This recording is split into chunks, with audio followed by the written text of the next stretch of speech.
Elles sont en tout 17 femmes à être nommées dans le nouveau gouvernement souminois. Il s'agit notamment de Thérèse Kayikwamba, nommée ministre d'État en charge des Affaires étrangères. Raïssa Malou a été nommée ministre d'État en charge de l'Éducation nationale, autrefois dénommée ministère de l'Éducation primaire, secondaire et technique. Eve Bazaïba a pour sa part été reconduite au ministère d'État, ministère de l'Environnement, après avoir occupé le même poste lors du premier quinquennat du président Tshisekedi.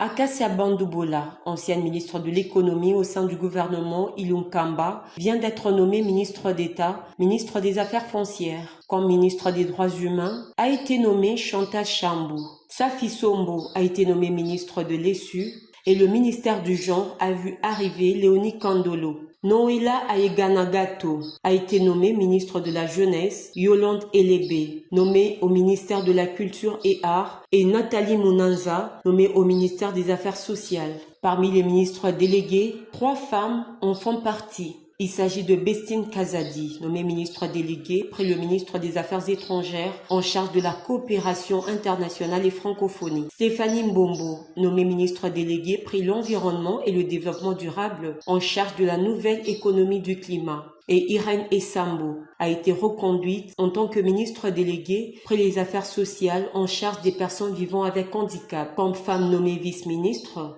nous avons Eugénie Tchela, nommée vice-ministre de l'Intérieur, Graciamba, vice-ministre des Affaires étrangères, Onen Sele, vice-ministre des Finances, et enfin Wivine Moleka, qui a été reconduite à la tête du vice-ministère des Hydrocarbures, ce qui renvoie à 31,4% de représentativité féminine au sein du gouvernement souminois, contrairement aux 28% au sein du gouvernement Sama II, qui comptait 16 femmes.